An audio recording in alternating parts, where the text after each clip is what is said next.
This relates to the decade of 70s। सन 70 के दशक की बात कर रहा हूं मैं। यह एक भिखारी मोहम्मद असलम से बातचीत का किस्सा है। 70 के दशक का, जब वह भिखारी कोई 30 से 32 वर्ष का होगा।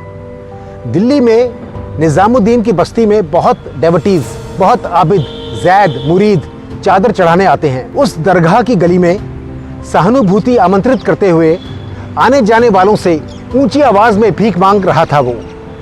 उसकी विशेष योग्यता अल्लाह द्वारा उपहार में दी गई शारीरिक विकलांगता थी। जांघों से आगे ना टांगे थी, ना कंधों से आगे बाहें थी।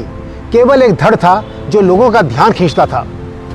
लोग हर प्रकार की वस्तुएं जैसे पैसे, केले, बिस्किट के पैकेट आदि छोड़ जाते। मेरी उपस्थिति में, मेरी ही प्रेजेंस में एक गोरा विदेशी पर्यटक असलम को गर्मी से बचे रहने के लिए अपनी टोपी उतार के दे गया।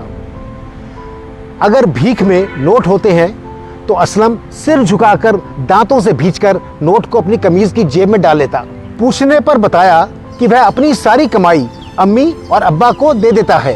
असलम दक्षिण दिल्ली के महरौली की बस्ती में रहता था और डीटीसी की बस से आया जाया करता। अम्मी अब्बा भोर सुबह बस स्टॉप पर छोड़ जाते और मौके पर खड़े 3-4 लोग आती जाती बस में उसको चढ़ा डाल देते। कुछ पैसे की बस की टिकट भी जब तब कोई सहयात्री ही शायद दे दिया करता होगा। भीख के लिए उसने कोई स्थायी जगह नहीं बनाई थी और जहां दिल करता वहीं बैठ अच्छी कमाई कर लिया करता।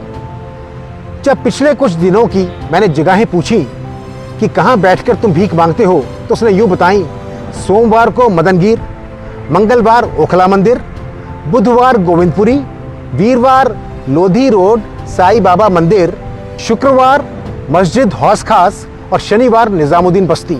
इतवार को घर ही रहा करता। बाकी दिनों काम करके शरीर थक जाता है तो आराम ही करता हूं। कमाई बुरी नहीं थी और कुछ आकांक्षाएं भी थीं। दिल था कि सरकारी स्कीम से एक टेलीफोन बूथ मिल जाए और भीख के लिए जाना ना पड़े।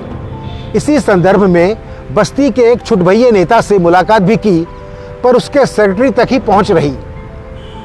असलम के अब्बा की महरौली के पास गोविंदपुरी सब्जी मंडी की पटरी पर जगह थी, या यूं कहिए फड़ थी।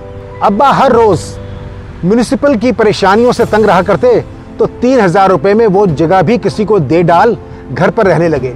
वैसे भी असलम अच्छा कमाता था।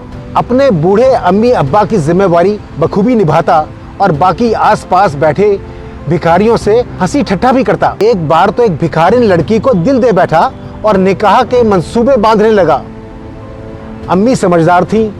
अम्मी ने निकाह में रोक लगाई। अम्मी समझ गईं कि बड़ी कमाई वाले भिखारी को शादी में फंसाया जा रहा है और असलम से पूछ ही बैठी कि क्यों कोई लड़की तुम्हें चाहेगी। असलम को बुरा तो लगा, पर उसे बहुत सी चीजों से समझौता करना आ गया था। उसको वक्त ने समझौता करना इतना सिखा दिया था कि इस बात का भी वो समझौता कर गया। एक सवाल मेरा था कि क्या असलम अल्लाह से गुस्सा तो नहीं? नहीं, हरगिज नहीं। अल्लाह ने मेरी 2 बाहें ले ली, पर मुझे हजारों ऐसी बाहें दी हैं जो मुझे भोजन, पानी, पैसा देती हैं। मुझे उठाकर बसों में चढ़ाती हैं, बसों से उतारती हैं।